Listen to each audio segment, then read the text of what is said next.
the one time of year where I count how many years I have participated in services at CBI is Erev Rosh Hoshanah, because, you know, new year, marking time. Tonight is my 30th year. Same year. 30 is a good number. And it's indeed with gratitude that I share with you the privilege of having led for this long time. I thought that I was the only one in my class of 27 at JTS to be in the same synagogue so many years later, but we this last year had a class reunion where you received an honorary doctorate from the Jewish Theological Seminary for having, it's called a DD degree, Doctor of Divinity, but many rabbis call it the didn't die degree. You survive, they give it to you.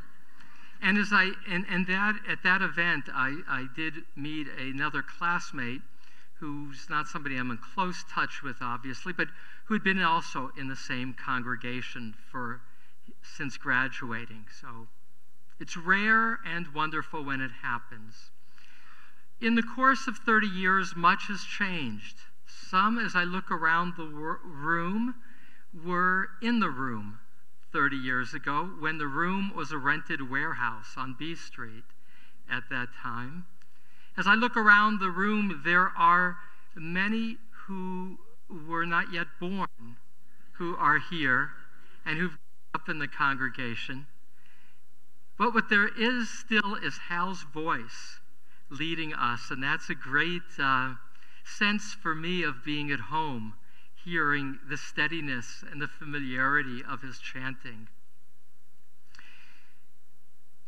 Time has changed much of the way we live in the course of those 30 years, and probably the most dramatic change, because it so rapidly became second nature to us, are our cell phones. You know, it's only 10 years, June 29th of 2007, when Apple released the first iPhone, and with that, the new smartphone. In 10 years, it's become an extension of us. I mean, for some in the room, not having your cell phone in your hand feels like a break, like a real moment of separation. But there's also another milestone that so changed the world in these 30 years, and that's Facebook. Facebook is having its bar mitzvah year. Its founder, Mark Zuckerberg, is now 33, and there are 2 billion users on Facebook. He himself has 96 million followers. And I've been following him lately, and I'll tell you why in a moment. I'll show you his Facebook posts from Friday. But I talk about Mark and in a moment his sister Randy, because in many ways they are a Jewish success story that we can take pride in. You know, on Mark's Facebook page, he says about, where it says, you know, about, and he says, I'm trying to make the world a more open place. And with 2 billion people interconnected, it is another revolution that would not have been on anybody's horizon 30 years ago. So as much as things have changed, here we are gathered together as a community with the same words, the same melodies, marking celebration of continuity. And we as a Jewish community in the course of these 30 years are aware that for all our successes in America, there is also great concern. To what degree in an open world where choices are available of all kinds, travel, friendship, marriage, sexual identity, things that we did not see so openly as choices are part of the blessing of our world today. My teacher and friend, Rabbi Brad Artson, says, we live in a messianic era in a certain way. It's also a world of chaos. But the two coexist, or at least exist simultaneously. He says, we teach our children that in a messianic way, that they should see the character of another person, the qualities of goodness, regardless of where they come from and their ethnicity and even their religion, and befriend them and engage in the quality of a larger world that we're part of. And indeed, in these last 30 years, really in these last 30 years, in a dramatic way, the world has opened up. And indeed, that's the case. And it's the case for many of us in our extended families and in our immediate families, in terms of the choice to marry someone who is not Jewish, a choice to marry somebody who chose to become Jewish also. And so there's been a need for orientation. And we as a Jewish people are resilient. We are determined to continue to perpetuate the values, the stories that are our legacy. And so let me tell you first about Randy Zuckerberg, Mark's younger sister, he has 3 sisters, the one after him, and then about him. First about her, because she represents that path that we, on some level as a community, hope our children will follow. In an extreme, in a sense, she went to Harvard. As she would say of her brother, I'm the one who graduated from Harvard. And I know this because 3 years ago in Los Angeles, she spoke at a Federation women's group. And so I read this lovely article about her. When she finished college, she got a job working for Fox in New York as an intern producer, not making much money. She could hardly afford to pay her rent, and she had a boyfriend, and the only real vacation they could do together was birthright. So 11 free days in Israel she went with her boyfriend, who then would later become her husband. She said he grew up in South Africa, quite traditional. She grew up Reform, and so they kind of had an agreement in their house to keep it more or less kosher. But he looked the other way, she says, when she ordered shrimp when they ran out. Her brother in the Palo Alto area was just starting Facebook. And he brought her out and said to her, I don't see you having much of a future what you're doing, but I have an opportunity for you. I would like to put you in charge of marketing for Facebook. It was really just at its earliest startup phase. So she waited to hear more, and he took out a small piece of paper and he wrote down 2 numbers on it, so the story is told. One was to be her salary, and the other her stock options. She took at the pen, she crossed out the stock options, and she doubled the salary. And he said, the offer stands as I made it. And she took the job. And, of course, became very wealthy. She worked for Facebook for a number of years until she got pregnant and she felt a need to stay home. And she and her husband named their son Asher. And when she spoke to the Women's Federation, she shared with them that that day she was waiting to hear and hoping that she would be accepted as a Wexner participant in weekly Jewish learning. And so that's one story, a story of somebody who tapped into the resources of Jewish community. Birthright did not exist 30 years ago. Wexner did not exist 30 years ago. In terms of opportunities to take young people, connect them to Jewish identity, and as adults to continue to grow in learning. Mark Zuckerberg married a few years ago Priscilla Chan, a doctor. And on one level, you held your breath because here was a success story and question about how Jewish was he going to be. And so I share with you his post from Friday. He and Priscilla, who identifies as a practicing Buddhist, have 2 children, 2 little girls. On Friday, this is a piece of it. It's a bigger Facebook post in that it's actually 4 pictures. He posted as follows.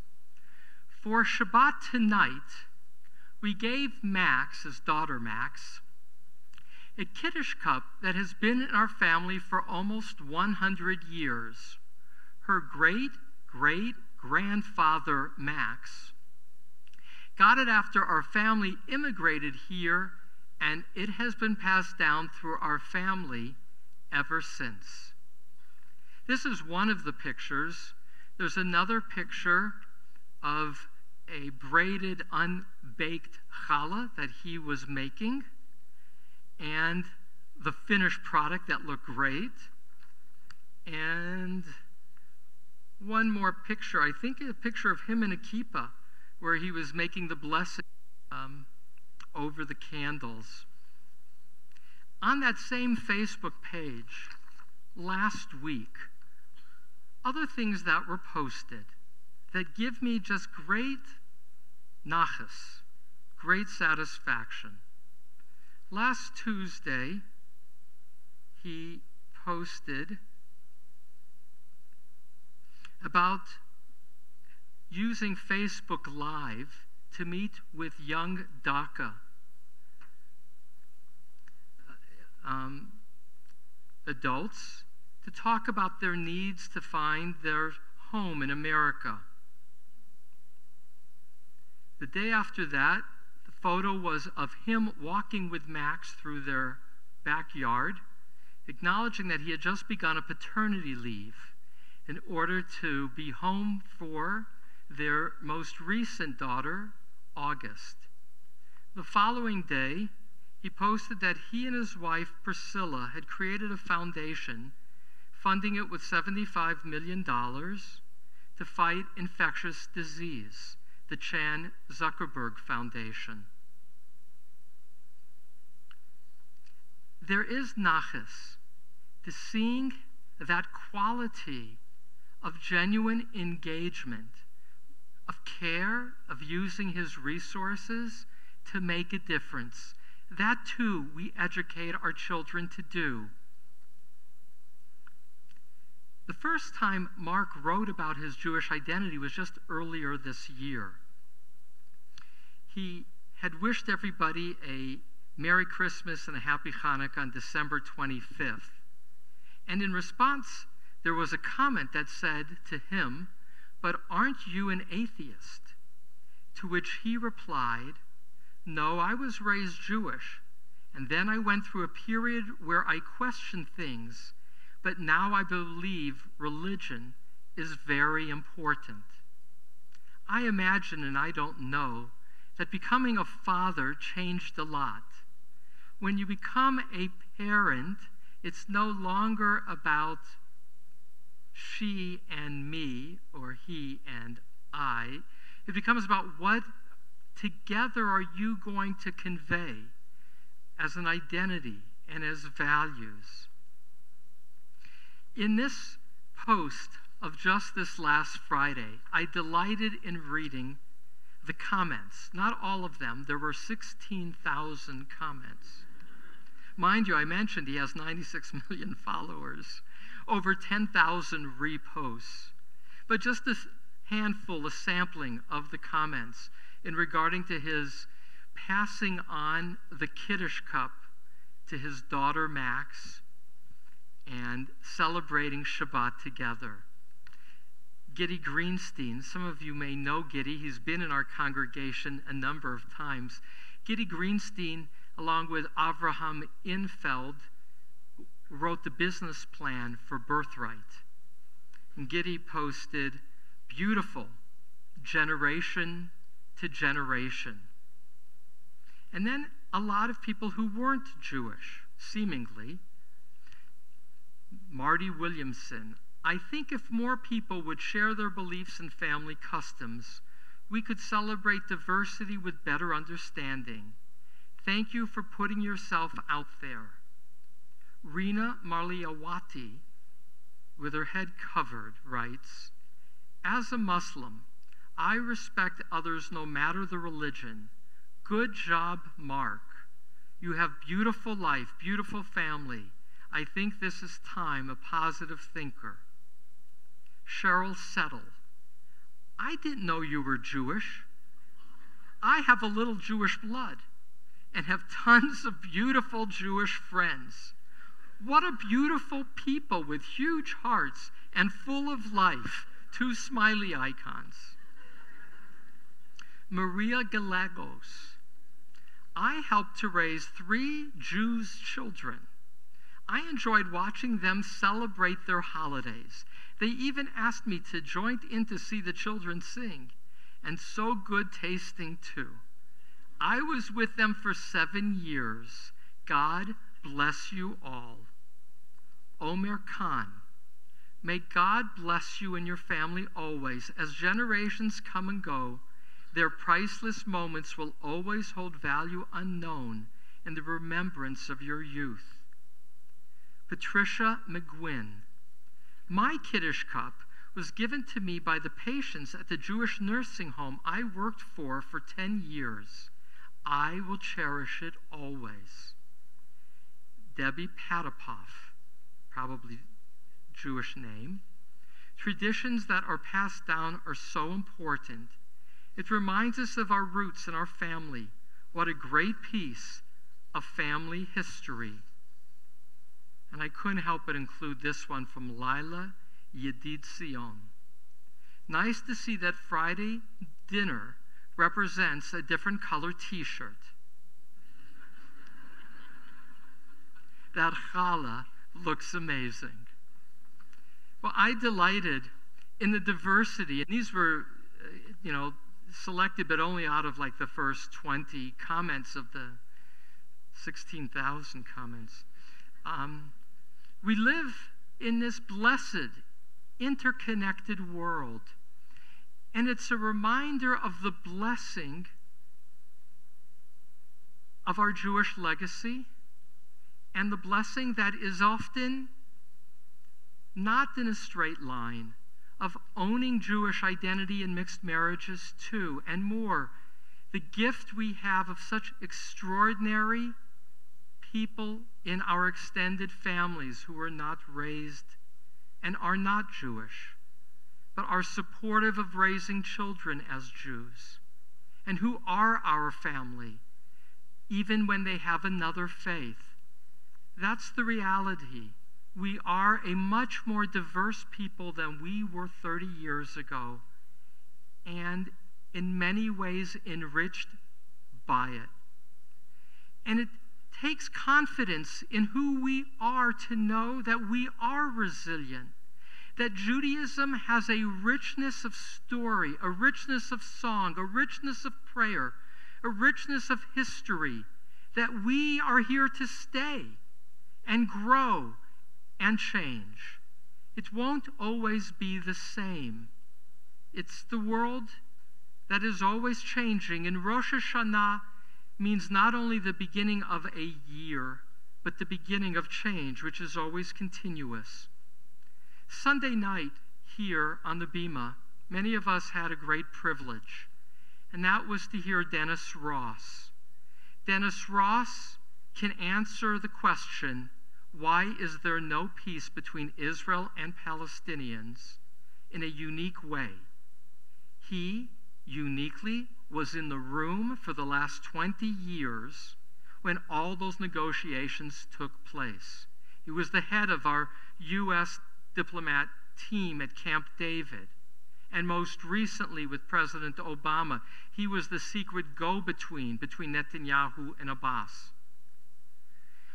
It was Joe Boehm who pointed out to me as I debriefed with Dennis Ross afterwards that Dennis Ross was raised by a non-Jewish father, by a Catholic, which is part of his Wikipedia page that I had overlooked.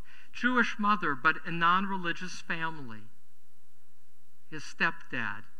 His stepdad was a Catholic, or a Catholic, which is just again to say, nobody has given as much, many people who have given, but who've given of himself to seek peace for Israel, as the man we shared Sunday night with.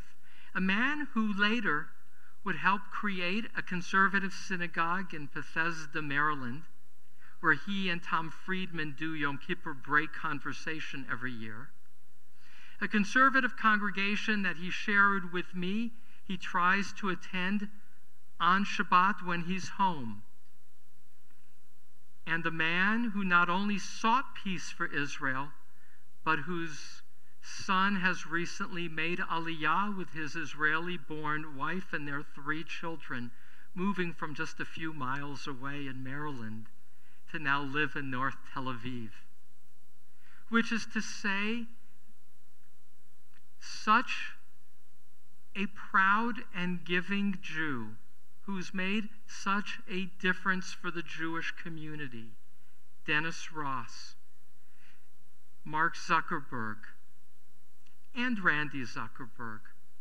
We are diverse, and we teach our children values of being part of a larger world, of giving and repairing a broken world. And they do, in many ways, take those values and go forth. And that is for us to celebrate in a changing world.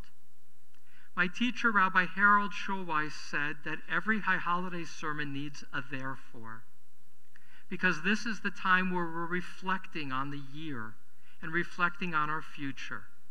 And so I invite you with your families to reflect. What is one Jewish object that you have that for you is a symbol of your gift of having been part of Jewish continuity?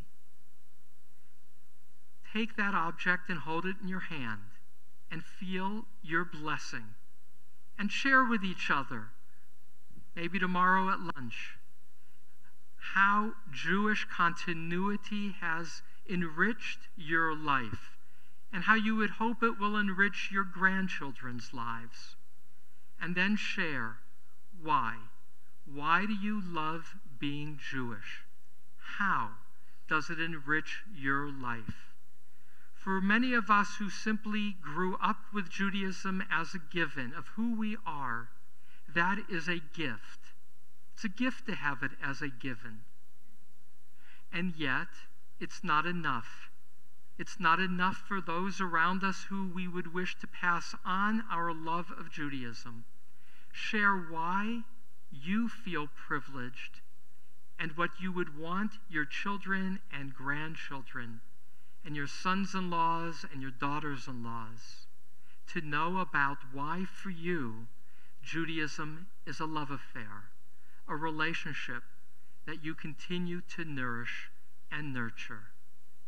Ribono Shel Olam, Master of the Universe, tonight is New Year's Eve.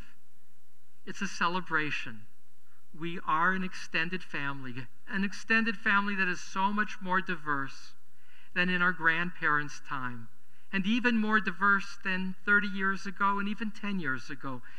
Diverse in every way, and yet alive, dynamic, deeply, deeply nurtured and conveying values. May we grow in those values, and may we grow in our love of our legacy, knowing that to be Jewish is a privilege. Amen. I have a gift for you before we conclude, since the announcement were made. So it's a New Year's gift. Put this back on. So this is year 3 of encouraging you to consider conversations with each other. Year 1 was increasing wholeness. Last year was why Judaism matters. This year is about love. And my summer homework was creating a booklet. It's about 50 pages long, called Born to Love, Why, How, and With Whom. It's the congregation's gift to you with a price that's not in dollars. It's the encouragement, and you get this bag. You get this bag. And you get a guide if you're a host. The engine to it is people saying, I will be a host. I'm going to invite friends. It can be one friend. It can be a group of friends to have 5 conversations. So when the Bible says love your neighbor as yourself, well, who's your neighbor? What does it mean to love? And what does it mean as yourself? When it says love the stranger or love the Lord your God with all your heart, your might, and your soul, what do those words mean? And so there's content in terms of teachings from our tradition, but it's mostly geared to you teaching each other about your own life experiences and how you see yourself as gifted and growing in love. So there is at the end, and Robert Klein will help you, and perhaps others, maybe Beth Crom, who's been part of my advisory committee, will help. You can just take a sticker and all people's names are there. I want to acknowledge Rabbi Funberg, who will be teaching such a class here on Tuesdays at noon. If you're not hosting, you can participate. But this is truly a gift of love from me to you. I do hope you respond. And with that,